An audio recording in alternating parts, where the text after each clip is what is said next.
Hello dear students. तो पिछले derivation में आप लोगों ने देखा था बेसिकली वेज शेप्ड फिल्म जो है उसमें इंटरफेरेंस की फ्रिंजेस कैसी बनती हैं वो हमने चेक किया था। अच्छा, वहाँ पे एक इक्वेशन हमको आई थी पाथ डिफरेंस के लिए कि 2 mu T cos of alpha plus R, ठीक है, 2 mu T cos of alpha plus R plus minus lambda by 2। So that was the path difference की इक्वेशन। पाथ डिफरेंस की इक्वेशन ये आई थी। अब बेसिकली हमने काफी सारे आर्ग्यूमेंट्स दिए थे कि if it's an air film, तो एयर की फिल्म अगर रहेगी तो बेसिकली रिफ्रैक्टिव इंडेक्स कितना हो जाएगा, 1 हो जाएगा। सो देयरफॉर पाथ डिफरेंस का फॉर्मूला बन जाएगा 2t cos of alpha plus R plus minus lambda by 2, है ना, ये हमने कहा था। उसके बाद में हमने ये भी एक आर्ग्यूमेंट दी थी कि for very thin film alpha will tend to 0, ठीक है। Also for almost normal incidence, अगर हमने लाइट को बिल्कुल खड़े खड़े एकदम सीधा सीधा सरफेस पे डाला तो angle of incidence will be 0 and hence angle of refraction will also be tending to 0। तो एंगल ऑफ रिफ्रैक्शन भी 0 हो जाएगा, है ना। आई टेंड्स टू 0 तो आई टेंड्स टू 0 हो जाएगा, क्योंकि आई और आर रिलेटेड है बाय स्नेल्स लॉ, है ना।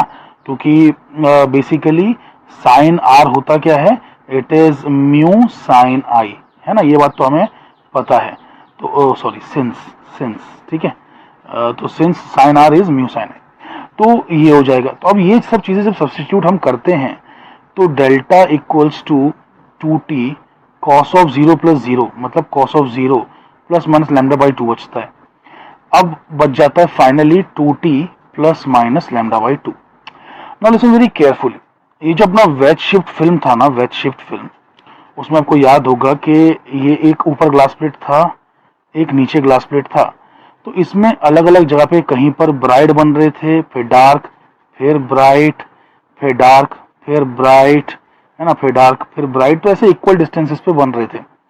तो यहाँ पर जो है बेसिकली क्या बनता है, ये जो जहां पर 0 थिकनेस है वहां पे क्या बनता है, तो जहां पे 0 थिकनेस है वहां पर हमारा क्या बनता है वो हम चेक करना है।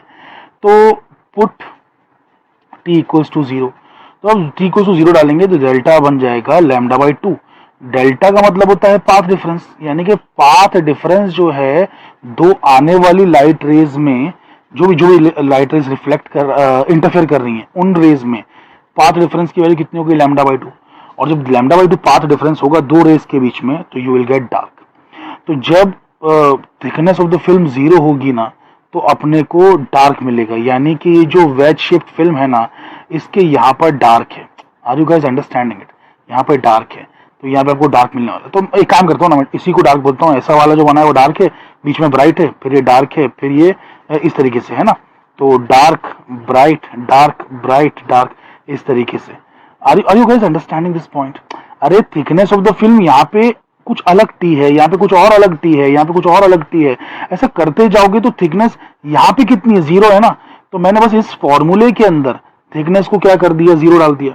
जब मैंने थिकनेस को 0 डाला तो मुझे पाथ डिफरेंस जो आया ना वो लैम्डा बाई 2 का आया। पाथ डिफरेंस का मतलब क्या था, पाथ डिफरेंस का मतलब था कि दो लाइट रेज जो अपना इंटरफेरेंस परफॉर्म कर रही हैं, दो लाइट रेज, है ना, याद आ रहा है आपको, दो लाइट रेज, एक तो अंदर जाके वापस आ रही है और एक जो है बेसिकली ऊपर से वापस आ रही है ना। अरे आप लोग को याद आ रहा है कि नहीं आ रहा है भाई, कि जो एक अंदर जाके वापस बाहर निकल रही है और एक जो है ऊपर से रिफ्लेक्ट होकर बाहर निकल रही है, इन दो के बीच का पाथ डिफरेंस, तो इन दो के बीच का पाथ डिफरेंस अगर सिर्फ टी के मतलब लैम्डा बाई 2 के बराबर हो गया तो भाई उससे क्या मिलने वाला है हमको, उससे हमको मिलने वाला है डिस्ट्रक्टिव इंटरफेरेंस, तो डार्क मिलेगा। तो इसीलिए वेज शेप्ड फिल्म जो है उसमें हमें डार्क मिलता है। ये बात आपको समझ में आ गई, राइट? ओके, चलिए अब इसके आगे एक और चीज दिखाता हूं आपको। तो लिसन वेरी वेरी केयरफुली। देखिए यहाँ पर है ना मेरे पास एक मैं वेज शेप्ड फिल्म है ना थोड़ा 3D में बनाने की कोशिश करता हूँ। लिसन लिसन वेरी केयरफुली, बहुत इंटरेस्टिंग चीज। अभी हम लोग है ना जो डेरिवेशन करने वाले हैं ना, दैट्स न्यूटन्स रिंग्स का डेरिवेशन, न्यूटन रिंग का। तो वो समझाने के लिए मुझे आपको जो है वेज शेप्ड फिल्म समझाना बहुत जरूरी है। सो आप लोग जरा ध्यान दीजिएगा। तो बेसिकली ये जो वेज शेप्ड फिल्म है, मैं इसको फिर से एक बार बना रहा हूं। ठीक है, तो ये ऊपर वाली ग्लास प्लेट है और फिर ये नीचे वाली ग्लास प्लेट है। ठीक है, अच्छा अब ये ऊपर वाली ग्लास प्लेट जो है उसको मैं थोड़ा सा बाजू में सरका देता हूँ। बाजू में तो सरका ही सकते हैं ना, तो उसको मैं थोड़ा बाजू में सरका दे रहा हूँ। लेट से यहाँ से कर दिया, ऊपर कहीं मैंने टिल्ट नहीं किया भाई, बाजू में सरका रहा हूँ, बाजू में। आई होप कि आपको ये बात समझ में आ रही है, बाजू में सरकाने का मतलब। ठीक है, तो उसको बाजू में सरका रहा हूँ, it will look like this, right.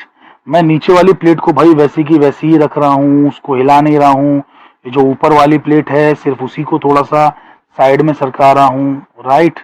ऊपर वाली जो प्लेट है उसी को सरका रहा हूँ, तो इतना काम कर रहा हूँ, तो उसको साइड में सरका रहा हूँ।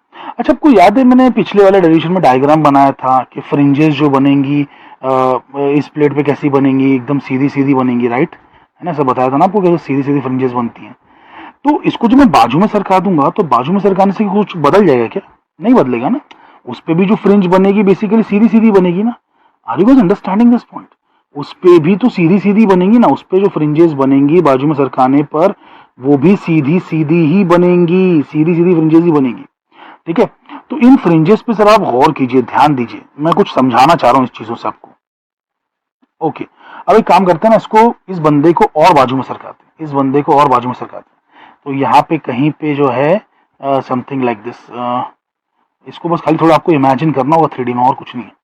तो अभी बेसिकली मतलब मैं इसको बहुत अच्छे से बना तो नहीं पाऊंगा, बट ऐसा समझ लीजिए कि मैं ना बिल्कुल जस्ट सरकाने की कोशिश कर रहा हूँ चीज़ों को। ये ऊपर वाली जो प्लेट है ना, मैं इसको ही बस सरकाने की कोशिश कर रहा हूँ। आई होप कि आपको ये बात समझ में आ रही है। जस्ट जस्ट एक सेकंड रुक जाइए, तो थोड़ा अच्छा डायग्राम बनेगा। ये यहाँ से मुझे हटाना होगा, क्योंकि सरकाएंगे तो वो भी सरकेगी ना चीज़, राइट। ओके, तो वैसे ही अब मैं जो है सरका के इसे यहाँ पे ले आया इस तरीके से। ठीक है, तो सरका के इधर ले आया।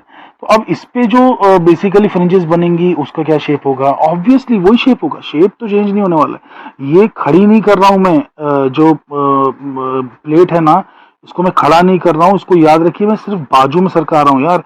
जैसे आपके हाथ में ताश के पत्ते होते हैं, अरे आपके हाथ में होता है ना, हम लोग रमी वमी कुछ कभी कभार खेलते होगे, तो बेसिकली ताश के जो पत्ते होते हैं उसको आप कैसे खोलते हो? एकदम साइड बाय साइड 3 पत्ते खोल लिए, तो बिल्कुल ये वैसे ही मैंने पत्ता खोला हुआ है, इसको बिल्कुल ऐसे करके समझिए। ठीक है, थोड़ा सा इमेजिनेशन आपको करना होगा। आइंस्टाइन ने ऐसे भी कहा था कि imagination is more important than knowledge, तो ये बहुत जरूरी है आपके लिए। ठीक है, तो अब अगर मैं इसको गौर से देखूं, मैं इसको गौर से देखूं कि एकदम बाजू बाजू में रखने से हो क्या रहा है, देखो, इसको जोड़ते जाओ, इसको जोड़ते जाओ, इसको जोड़ते जाओ।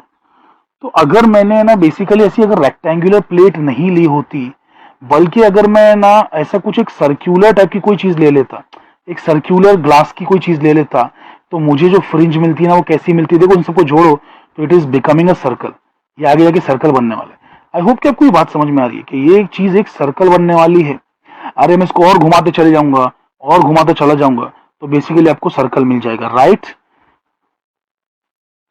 समझ में आ रहा है कि नहीं? तो बेसिकली हमको जो है सर्कल मिलता है। मैंने नीचे मतलब इस साइड पे भी जो है सरका के प्लेट आपको दिखा दी है, तो आपको जो है शेप जो मिलने वाला है ना, that is going to be of a circle. आप देख ही सकते हैं कि ये सब जुड़ के एक सर्कल बनाने वाला है, राइट। तो इससे एक सर्कल मिलने वाला है। तो होता यही है कि न्यूटन रिंग एक्सपेरिमेंट में है ना, हम नीचे की ग्लास प्लेट तो रखते हैं, नीचे की ग्लास प्लेट तो रखते हैं, लेकिन बेसिकली उसके ऊपर जो दूसरी ग्लास प्लेट है ना वो नहीं रखते हैं, बल्कि एक सर्क्यूलर सरफेस रखते हैं। और वो सर्क्यूलर सरफेस होता क्या है? अरे भाई, एक तरीके का लेंस होता है। तो हम लेंस रखते हैं, लेंस, समझ रहे हैं? एक लेंस बिछा देते हैं उस पर। मतलब दो ग्लास प्लेट्स लेने की बजाय, ऐसा दो ग्लास प्लेट्स लेने की बजाय हम लोग क्या कर रहे हैं ना, बल्कि एक लेंस ले लेते हैं। अब आप बोलोगे सर लेंस लेके कुछ समझ में नहीं आया, सीन क्या है? सुनो सुनो, अभी आपको समझ में आएगा, डोंट वरी, अभी आपको मैं समझाता हूँ। तो हम ना सर एक प्लेनो कॉन्वेक्स लेंस ले लेते हैं। अच्छे से नहीं बना ना? ओके फाइन, बन जाएगा बन जाएगा, डोंट वरी। तो ये देखिए मैंने क्या किया ना, कि बेसिकली एक लेंस रख दिया, प्लेनो कॉन्वेक्स लेंस को एक ग्लास प्लेट पर रख दिया। तो पहले एक ग्लास प्लेट हुआ करती थी कुछ इस तरीके की, ठीक है, और एक दूसरी ग्लास प्लेट होती थी। तो बिल्कुल वैसा शेप यहाँ पे मुझे एक लेंस और ये रखने से आ रहा है, राइट, बिल्कुल वैसा शेप आ रहा है। हाँ, थोड़ा सा फर्क है कि ये चीज जो है एग्जैक्टली स्ट्रेट है, और जो लेंस का सरफेस है वो थोड़ा सा कर्व्ड है, थोड़ा सा कर्व्ड है, ठीक है, इस तरीके से है ना, थोड़ा सा कर्व्ड है। तो वो जरा सा फर्क है, बट उसको इग्नोर किया जा सकता है, उसको इग्नोर किया जा सकता है, वो इतना ज्यादा कुछ इंपॉर्टेंस नहीं रखता है, उतना मायने नहीं रखता है, तो वी कैन इग्नोर दैट। तो बेसिकली ये चीज वैसी बन गई। अच्छा लिसन वेरी केयरफुली कि ये चीज तो वैसी बन गई, लेकिन लेकिन इसको मैंने घुमाया किधर? अरे घुमाया ना, इसको साइड में इमेजिन करते हो ना, एक लेंस को साइड में इमेजिन करते जाओ तो भैया ये पूरी चीज घूम फिर के प्लेट कैसी, प्लेट घूमते घूमते घूमते घूमते एक सर्कल बन जाएगा ना। अरे एक सर्कल बन रहा होगा, इमेजिन करो यार, और यहाँ पे डार्क फ्रिंज मिल रही होगी, यहाँ पे डार्क फ्रिंज मिल रही होगी। इसको जब मैं टॉप से देखूंगा ना, टॉप से, तो ये कैसा दिखने वाला है, देखो ये टॉप से कैसा दिखेगा।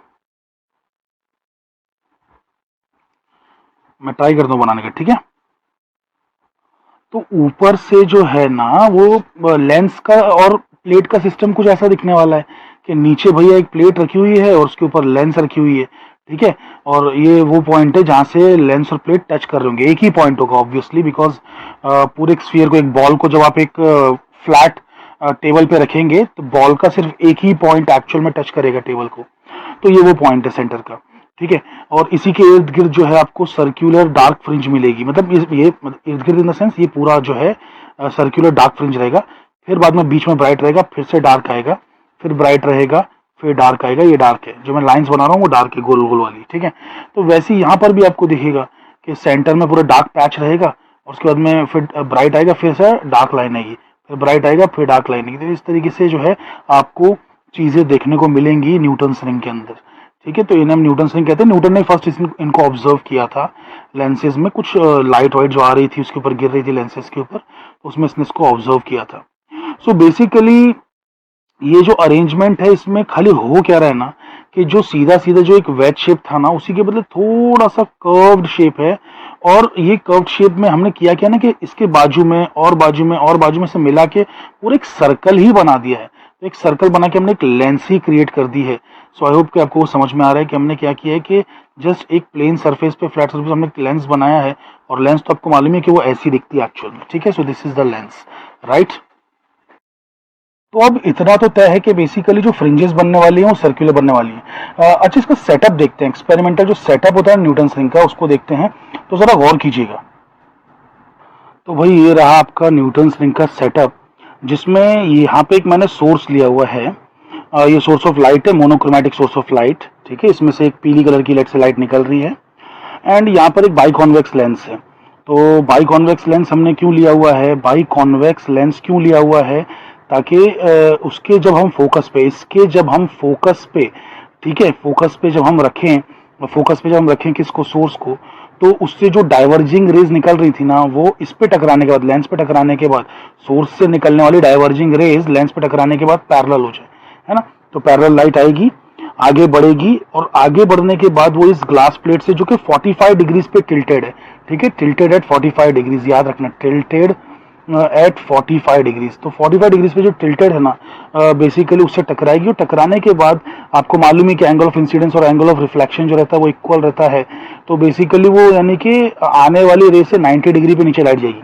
आई होप कि आपको इस बात समझ में आ रही है कि बेसिकली 45 डिग्रीज पे इसलिए रखा है ताकि नीचे बिल्कुल स्ट्रेट नीचे लाइट जाए, है ना, 90 डिग्री का एंगल बना के लाइट नीचे जाए। तो ये एक लाइट गई ऐसे नीचे, ठीक है, वैसे दूसरी लाइट भी गई नीचे। नाउ लिसन वेरी केयरफुली कि लाइट, क्योंकि ये तो ग्लास प्लेट है ना, ये कोई मिरर थोड़ी ना है कि सिर्फ रिफ्लेक्शन होगा, इसमें से ट्रांसमिशन भी होगा। लेकिन जाहिर सी बात है कि आपको पता है कि जब भी ग्लास प्लेट में से, जब भी एक ग्लास प्लेट आप लेते हैं, रेक्टेंगुलर ग्लास प्लेट, एक ग्लास स्लैब लेते हैं, उस पर लाइट गिराते हैं, तो जो एंगल पे लाइट इंसिडेंट हुई है ना उसी एंगल पे वो बाहर निकल के आती है, इमर्ज होती है, उसी एंगल पे इमर्ज होती है। तो इसकी लाइट जो है ना इससे इमर्ज भी इसी डायरेक्शन में हुई होगी। लिसन वेरी केयरफुल, इसी डायरेक्शन में लाइट इमर्ज हुई भी होगी, इसी डायरेक्शन में लाइट इमर्ज हुई भी होगी। हाँ थोड़ा सा वो सरक गई होगी। अरे जैसे आपने ये देखा है ना बाबा, एक ग्लास स्लैब रहता है, सुनिए ध्यान से, ये ग्लास स्लैब है, ठीक है। तो इसमें क्या होता है ना कि आप जैसे अगर ऐसा लाइट गिराएंगे ना, ऐसा सपोज, तो ये लाइट थोड़ी सी बैंड बैंड होगी, जो भी होगा, लेकिन बाद में वापस से वो ऐसी निकलती है। और ये एकदम पैरेलल रहते हैं, दोनों एक दूसरे को पैरेलल रहते हैं। तो भाई एक रे अगर ऐसी गई थी ना तो बाहर वो ऐसे आएगी, बस इतना ही फर्क होता है और कुछ नहीं होता है, ठीक है। तो हमने तो ग्लास स्लैब एकदम पतला लिया है, तो उनके बीच में ज्यादा कोई डिफरेंस आएगा भी नहीं। तो ऐसे ही मान सकते हैं कि सीधा सीधा सीधा निकल गई है। आई होप कि आपको ये बात समझ में आ रही है कि बिल्कुल इतनी पतली ग्लास प्लेट जीवन ली हुई है, जीवन ग्लास प्लेट के लाइट रेज बिल्कुल सीधी चली गई हैं, आप उसको ऐसा अज्यूम कर सकते हैं, ठीक है। तो अच्छा वो रेज मेरी किसी काम की नहीं थी इसलिए मैंने दिखाया नहीं। दूसरी बात ये कि जो नीचे जो लाइट जा रही है ना टकराने के बाद, ये वापस से बेसिकली ऊपर आएगी, है ना, नॉर्मल इंसिडेंस है, ये जो है लाइट रेज ऊपर वापस आएंगी, राइट। और ये जब ये ऊपर वापस आएंगी तो यहाँ पर जो है हमको इंटरफेरेंस देखने को मिलेगा।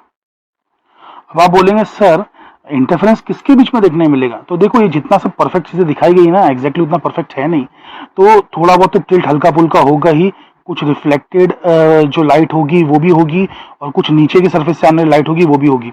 आप लोग समझ रहे हैं। तो बेसिकली क्या होगा ना कि हमें कुछ तो जो है चीजें देखने को मिलेंगी। मैं इसकी बात नहीं कर रहा हूँ, इस सरफेस की बात नहीं कर रहा हूँ, सॉरी, मैं नीचे के दो सरफेसेस की बात कर रहा हूँ। नीचे के जो दो सरफेसेस हैं, अरे मैं इस सरफेस और इस सरफेस की बात कर रहा हूँ। तो ये जो दो सरफेसेस हैं, ये और ये सरफेस, तो उसके ऊपर बेसिकली हमको जो है वहां पे एक ऊपर के सरफेस से और एक नीचे के सरफेस से निकलने वाली जो रेज है ना, उनके बीच में जो इंटरफेरेंस हो रहा है वो देखने को मिलेगा। और वही रेज जो है ना हमको एक्चुअल में इसमें से देखने को मिलती है। ये ऊपर ट्रैवलिंग माइक्रोस्कोप है। बाय द वे जो फ्रिंजेस इतनी बड़ी बनती है ना, ये पूरी की पूरी एक साथ है ना ट्रैवलिंग माइक्रोस्कोप में समा नहीं पाती है। ये ट्रैवलिंग माइक्रोस्कोप है, तो इसको सरका के ले जाया जाता है। इसको सरका सरका के हम इधर लेके आते हैं, फिर यहाँ पे जो डार्क फ्रिंज है, यहाँ पे जो डार्क फ्रिंज है, यहाँ पे जो डार्क फ्रिंज बन रही है सर्कल वाली, वो देखते हैं। ठीक है, तो वो देखते हैं। तो इस बात को जरा समझिए। मैं थोड़ा सा क्रूड तरीके से बनाता हूँ चीजें, बट समझ में आ जाती हैं अक्सर लोगों को अगर आप कॉन्सेंट्रेट करें तो लिसन। क्योंकि देखिए मैं कोई आर्टिस्ट तो हूँ नहीं जो एकदम परफेक्ट डायग्राम बना सकूं। 3D चीजें सोच लेता तो आर्किटेक्ट ही ना होता। तो बेसिकली सब चीजें नहीं इतनी नहीं कर पाते हैं, बट मैं आपको जो समझाने की कोशिश कर रहा हूँ उस पर फोकस कीजिए। मैं ये कहना चाह रहा हूँ कि जो लाइट रेज नीचे आके गिर रही है ना, वो एग्जैक्ट कुछ परफेक्ट नहीं होती है, एकदम परफेक्ट हर चीज नहीं होती है। तो हल्का फुल्का सा टिल्ट होता है, भले वो आधे डिग्री का हो, 1 डिग्री का, जो भी टिल्ट हो। तो उस वजह से क्या होता है ना कि थोड़ा रिफ्लेक्टेड पार्ट जो रहता है, कौन सा, यहाँ से इस सरफेस से रिफ्लेक्टेड पार्ट, और उसके नीचे वाला जो सरफेस है उससे रिफ्लेक्टेड पार्ट। अरे बाबा, ये जो लेंस है ना, लेंस के बॉटम का जो सरफेस है ना, उससे रिफ्लेक्टेड पार्ट, और फिर ये जो ग्लास प्लेट है उसके नीचे का जो पार्ट है रिफ्लेक्टेड पार्ट, इन दोनों के बीच में कुछ तो पार्ट डिफरेंस होगा ना, इन दोनों के बीच में कुछ तो पार्ट डिफरेंस होगा। तो बेसिकली वो पार्ट डिफरेंस से जो है इनके बीच में इंटरफेरेंस होता है। और ये लाइट रेज है ना एक्चुअल में इतनी टिल्टेड नहीं जितनी मैंने दिखा दी, तो हल्की सी टिल्टेड है। तो ये बेसिकली जाती ऊपर ही है, इसी माइक्रोस्कोप के अंदर ही जाती है। और हम माइक्रोस्कोप को जो है अलग अलग पोजीशन पे लाके अलग अलग सर्कल्स जो बनते हैं ना, अलग अलग सर्कल्स, बेसिकली उसी का डायमीटर निकालते हैं, रेडियस निकालते हैं, और उससे वेवलेंथ ऑफ लाइट कैलकुलेट करते हैं। So that is the application of Newton's ring. So Newton's ring जो है बेसिकली अगर बना लेते हैं हम किसी लाइट से, कोई भी लाइट रखते हैं, रेड येलो कुछ भी रखते हैं, और उससे न्यूटन्स रिंग बना लेते हैं, तो न्यूटन्स रिंग के रेडियस से we can calculate the wavelength of the light of the source. तो सोर्स की जो लाइट होती है उसकी वेवलेंथ हम लोग निकाल सकते हैं। तो बेसिकली वो कैसे करेंगे वो तो आगे का मैथमेटिकल पार्ट है, बट ये था न्यूटन्स रिंग का सेटअप जिसमें 6 चीजें इस्तेमाल हुई हैं। तो एक तो सोर्स इस्तेमाल हुआ है, एक बाई कॉन्वेक्स लेंस इस्तेमाल हुई है, एक ग्लास प्लेट 1 इस्तेमाल हुई है, ग्लास प्लेट 2 इस्तेमाल हुई है, और एक जो है प्लेनो कॉन्वेक्स लेंस इस्तेमाल हुई है, प्लेनो कॉन्वेक्स लेंस, और एक जो है बेसिकली हमारा ट्रैवलिंग माइक्रोस्कोप इस्तेमाल हुआ है। तो ये जो 6 चीजें हैं ये सेटअप में आपको याद रखनी है। ओके, तो अब आप लोग गौर से देखिए कि मैंने थोड़ा साइड में करके भी दिखाया, मतलब यानी कि instead of making the rays fall down directly in the middle of the lens, बीच में डालने के बजाय मैंने साइड में भी दिखाया कि एग्जैक्टली जो ये जो बंदा काम कर रहा है ना, इसका इससे क्या हो रहा है, मतलब ये जो वेज शेप है ना, इसका क्या यूज है एक्चुअली। ठीक है, क्योंकि हमने इतना बड़ा डेरिवेशन पिछली बार किया वेज शेप फिल्म का, तो उसका कोई यूज है भी कि नहीं है, वो चीज ये पूरी यहाँ पे हमको काम आने वाली है। ठीक है, तो ये वेज है जिसका थिकनेस टी है। ठीक है, तो अच्छा एनीवे वो तो अभी बाद में डेरिवेशन में यूज होगा, बट यहाँ पे देख लीजिए वो कह रहा है कि एक लाइट ऊपर से आके गिरी है ना, परपेंडिकुलर नीचे की गिरी, क्योंकि हम लोग क्या इस्तेमाल कर रहे हैं, एक 45 डिग्री पे प्लेट इस्तेमाल कर रहे हैं। तो लाइट जो आके गिरनी है वो ऐसी ही गिरनी है ना। तो थोड़ा सा हम सरका के बेसिकली अगर apparatus को बाजू में ले भी जाएंगे, यहाँ पे भी ले जाएंगे, तो लाइट जो है वो सीधा आके गिरनी है। आई होप कि आपको ये बात समझ में आ रही है। ठीक है, तो हमने वही दिखाया कि एकदम परपेंडिकुलरली आके लाइट गिरी है। अब ये लाइट जो है अंदर गई, और इस सरफेस को देखिए ऊपर के सरफेस पे भी कुछ हो रहा है, but we are not bothered about that, उसको भूल जाइए। तो नीचे के सरफेस पे आइए, इस सरफेस पे आइए। जब आप इस सरफेस पे आएंगे तो सरफेस पे मैंने एक नॉर्मल बना रखा है। ठीक है, तो अब क्या होगा ना कि जब ये लाइट गिरेगी ना, तो एंगल ऑफ इंसिडेंस और एंगल ऑफ रिफ्लेक्शन बेसिकली दोनों इक्वल होंगे, है ना। एंगल ऑफ इंसिडेंस और एंगल ऑफ रिफ्लेक्शन इक्वल होंगे, वो तो मैंने बना दिया था, एंगल ऑफ इंसिडेंस और एंगल ऑफ रिफ्लेक्शन। चलो ठीक है, उसके बाद में एंगल ऑफ रिफ्रैक्शन बड़ा होगा, क्योंकि हम लोग जो है away from the normal band हो रहे हैं ना, क्योंकि डेंस से रेयर में जा रहे हैं। अरे ये डेंस मीडियम है, ग्लास है ये, तो उससे रेयर में जा रहे हैं, तो light away from the normal band होगी। आई होप कि आपको ये बात बेसिक सी समझ में आ रही है कि लाइट रे जो ये आई, ये basically away from the normal band होगी ना, ये नॉर्मल के हिसाब से देखोगे तो बेसिकली ये जो हमारा नॉर्मल बना हुआ है इस पे यहाँ पे आके लाइट गिरी तो और इसी तरीके से वो जाएगी। आई होप कि आपको ये बेसिक बात समझ में आ रही है। ओके, अब लिसन वेरी वेरी केयरफुली कि ये जो लाइट है नीचे आके गिरी तो जाहिर सी बात है नीचे तो ग्लास प्लेट रखी हुई है तो कुछ लाइट ट्रांसमिट भी होगी, but we are not bothered about that. हमको चाहिए रिफ्लेक्टेड वाली लाइट, तो यहाँ पे भी चाहिए तो आप एक नॉर्मल खींच सकते हैं और नॉर्मल से फिर क्या होगा, angle of incidence angle of reflection जो होगा वो सेम होगा।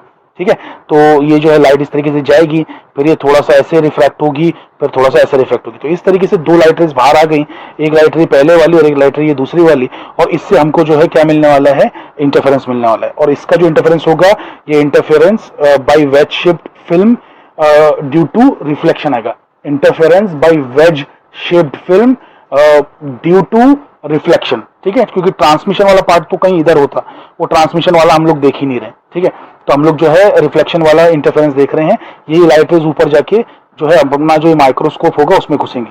अच्छा, बाय द वे बेसिकली ये जो चीजें इतनी टेढ़ी दिख रही है ना, इतनी टेढ़ी नहीं होंगी। अरे ये बिल्कुल खड़ी खड़ी लाइंस होंगी यार, बिल्कुल खड़ी खड़ी लाइंस होंगी।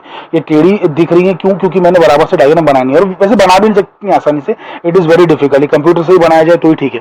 एक्चुअल में क्यों खड़ी खड़ी होंगी उसका रीजन मैं बता देता हूँ। क्योंकि ये जो प्लेनो कॉन्वेक्स लेंस दिखाई ना मैंने आपको, इसका रेडियस ऑफ कर्वेचर बड़ा छोटा दिखा है। मतलब मैंने आपको ना पूरी एकदम ऐसा परफेक्ट टाइप की बना के दे दी है, जिसका आप देखेंगे ना तो सर्कल ही छोटा सा बनेगा, स्फीयर जो बनेगा ना वो छोटा सा बनेगा, उसका रेडियस ऑफ कर्वेचर छोटा होगा। लेकिन एक्चुअल में ऐसा नहीं रहता है। ये प्लेनो कॉन्वेक्स लेंस जो इस्तेमाल की जाती है, it has a very very large radius of curvature. तो इतनी सी होती है, मतलब आप समझ रहे हैं कि वो बिल्कुल इतनी पतली सी और ऐसी चीज होती है कि उसका radius of curvature is very large. It is more than you can say 200 centimetres. तो 200 सेंटीमीटर या 100 सेंटीमीटर ऐसा उसका रेडियस ऑफ कर्वेचर होता है, समझ रहे हैं। तो जिस उससे जो स्फीयर बनेगा ना, इस लेंस के जो सरफेस से स्फीयर बनेगा ना, it will have a diameter of like 4 metres. तो 4 मीटर्स या 3 मीटर्स या 2 मीटर्स, तो it's a very very large radius of curvature वाली लेंस, ये बात याद रखना। तो अगर कोई चीज इतनी फ्लैट है, एकदम बिल्कुल इतनी फ्लैट है, तो उस पर होने वाली चीजें भी जो रहेंगी ना वो बिल्कुल एकदम खड़ी खड़ी चीजें रहेंगी। आई होप कि आपको ये बात बेसिकली समझ में आ रही है। भले मैं अच्छा डायग्राम नहीं बना रहा हूँ, लेकिन आई होप कि आपको एक्सप्लेनेशन अच्छा दे पा रहा हूँ कि ये जो चीज मैंने दिखाई है ना, ये एक एग्जैजरेशन है। खाली डायग्राम दिखाने के लिए मैंने थोड़ा ज्यादा बढ़ चढ़ के बना दिया, इतना कोई कर्व नहीं रहता है वो। अरे वो बहुत कम कर्व रहेगा, it will be like this, something like this. ठीक है, ऐसा कर्व रहेगा, बहुत छोटा सा कर्व रहेगा। चलिए एनीवे तो ये तो हमको बात समझ में आ गई है। हाँ, तभी तो बेसिकली देखो मतलब कम कर्व रहेगा तभी तो इस चीज का इतना असर नहीं होगा ना, जो बीच में चीजें। अरे मतलब तभी तो बाबा मैं ये कहना चाह रहा था कि तभी तो जो ये चीज है, ये इस पार्ट का असर नहीं होगा, और सिर्फ वेज शेप फिल्म ही बीच में हमारे आएगी। वेज शेप फिल्म के ही फॉर्मूले यहाँ पे अप्लाई होंगे। So that's what I wanted to say. ठीक है, आई होप कि आपको समझ में आए। अब बेसिकली वेज शेप फिल्म के फॉर्मूले हम लोग डायरेक्टली इस्तेमाल करेंगे, उसको प्रेशर ड्राइव नहीं करेंगे, क्योंकि पिछली डेरिवेशन हम लोग ने पूरी 1 घंटे की डेरिवेशन की हुई वेज शेप फिल्म पे, उसके रिजल्ट्स डायरेक्टली हम लोग यहाँ पे यूज करेंगे। और फिर हम लोग डिटरमाइन करेंगे कि जो रिंग्स बनने वाली हैं इसके ऊपर, एक तो सबसे डार्क रिंग रहेगी, फिर एक ब्राइट रिंग रहेगी, मतलब सॉरी, फिर एक बीच में ब्राइट रहेगा, फिर डार्क रहेगा। ये डार्क वाला ही बना रहा हूँ, ठीक है। फिर ब्राइट रहेगा, फिर एक डार्क रहेगा। तो इस तरीके से हमको जो है माइक्रोस्कोप के अंदर नजर आएगा।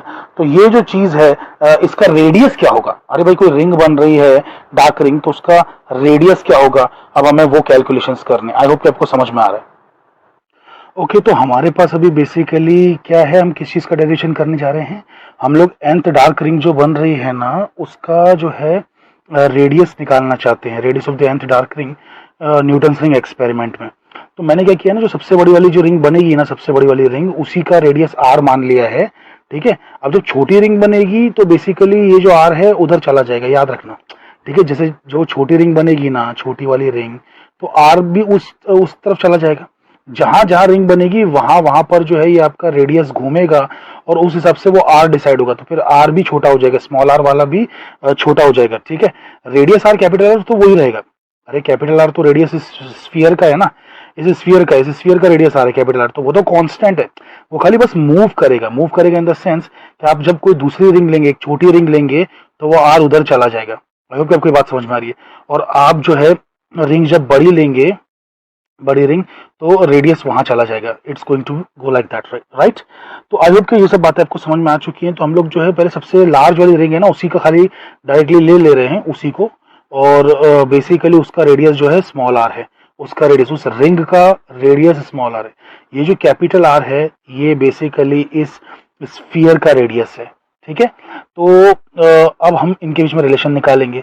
अच्छा, ये जो चीज़ है, इस ये लंबाई, ये r माइनस टी कैसे आई, क्योंकि ये जो चीज़ है ये t है ना, और ये पूरा रेडियस r है ना, कैपिटल, तो कैपिटल R में से t घटा दो तो बेसिकली ये मिलेगा r माइनस टी, ठीक है, ये मिलेगा r माइनस टी। तो हम लोग पाइथागोरस थ्योरम इस्तेमाल करते हैं, तो यूजिंग पाइथागोरस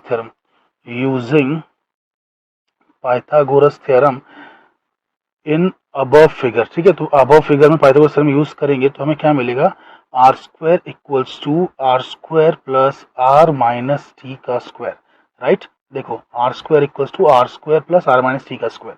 आई होप कि आपको ये समझ में आ रहा है। तो बेसिकली हो जाएगा R square equals to R square plus R square minus two R T plus T square. अच्छा, अब टी इज वेरी स्मॉल, ठीक है, टी तो बहुत छोटा है, टी बहुत छोटा है। So therefore T square is almost tending to zero.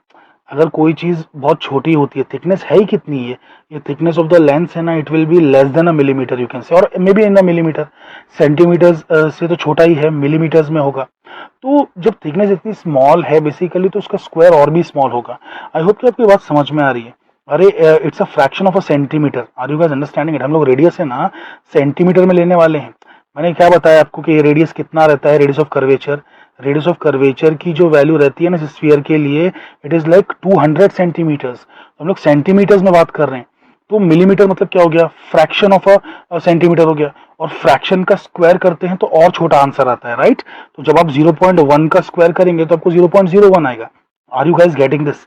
तो बेसिकली टी स्क्वायर जो है वो टेंडिंग टू जीरो है, तो it can be ignored, hence it can be ignored, उसको हम इग्नोर कर देंगे। जब हम उसको इग्नोर कर देंगे तो अब हमारे पास क्या बच रहा है, R square equals to R square plus R square minus two R T. अब ये आर स्क्वायर उधर जाके कैंसिल हो जाएगा, तो बेसिकली ये कैंसिल हो गया। अब जो है टी की जगह पे मुझे क्या मिलेगा देखते हैं। तो टी इज इक्वल्स टू, एक सेकेंड, टू आर टी एक साइड में लिखता हूँ, ये आर स्क्वायर आ गया, तो T equals to R square by two R हो जाएगा। और अगर मैं nth रिंग की बात करूंगा तो वहां पे थिकनेस भी कुछ और रहेगा, तो T N equals to R N square by two R में लिख सकता हूँ।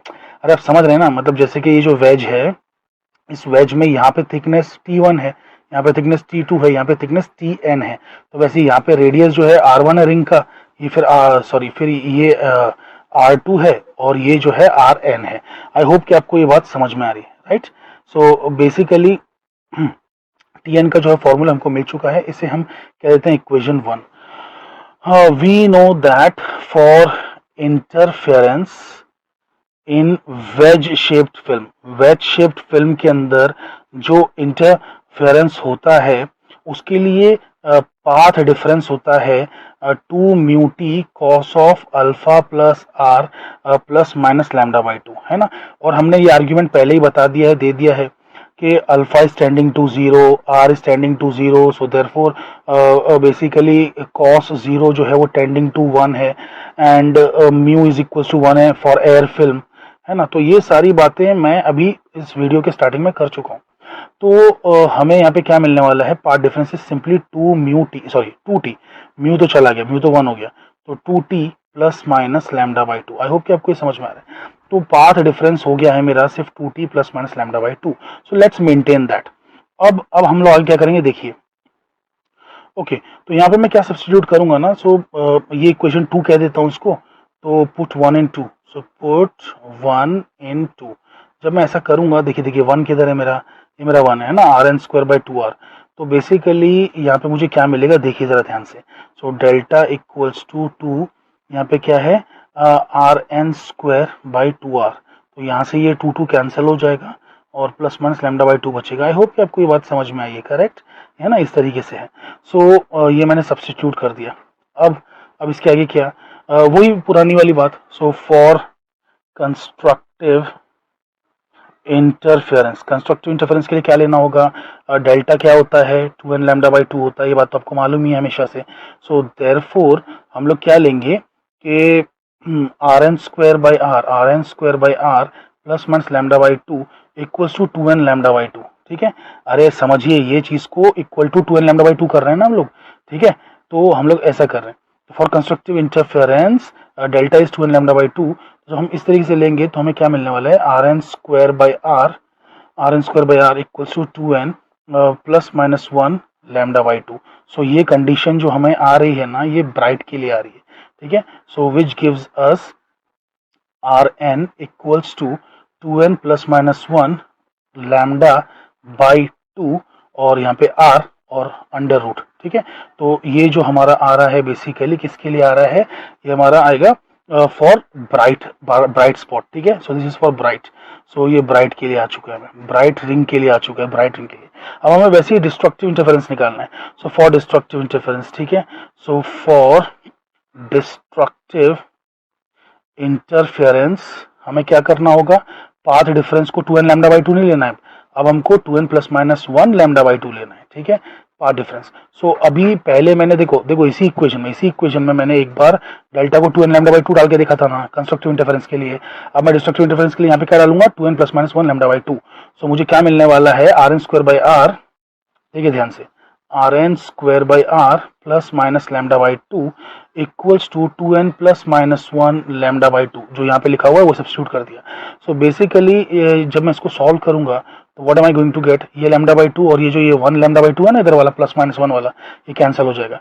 तो मुझे मिलेगा R N square by R equals to 2n lambda by 2 simply, है ना, क्योंकि ये जो प्लस माइनस लैम्डा बाई 2 है इस प्लस माइनस लैम्डा बाई 2 के साथ कैंसिल हो जाएगा। तो simply 2n lambda by 2। So are N is equal to 2n lambda by 2, ये जो नीचे का आ रहा है वो इधर आ जाएगा और ये 2 भी चलिए कैंसिल कर ही देते हैं, तो under root n r lambda हो जाएगा। So are N is equals to under root n lambda r, that's it. तो ये हो जाएगी मेरी कंडीशन, किसके लिए हो जाएगी कंडीशन, ये वाली कंडीशन है for what, this condition is for what, this is for dark, yeah right, so this is for dark। so dark की कंडीशन ये, तो ये radius of the nth ring है न्यूटन्स रिंग एक्सपेरिमेंट में। सो this is for bright, ठीक है। तो bright के लिए ये फॉर्मूला है और जो डार्क है उसके लिए ये फॉर्मूला है। तो आई होप कि आपको ये जो न्यूटन्स रिंग एक्सपेरिमेंट है पूरी तरीके से समझ में आ गया है। तो हमको कुछ करना नहीं, बस खाली वेज शिफ्ट फिल्म जो होती है ना, बिल्कुल उसी तरीके की फिल्म हमको एक प्लेनो कॉन्वेक्स लेंस और ग्लास प्लेट लेके बनाना है। और हमको जो फ्रिंजेस ऑब्टेन होती हैं वो सर्कुलर होती हैं, जिसका रीजन मैंने आपको एक्सप्लेन कर दिया। इस वीडियो को एक दो बार अगर आप देख लेंगे ना तो आपको ये डायरेक्शन बहुत ईजी लगने लगेगा।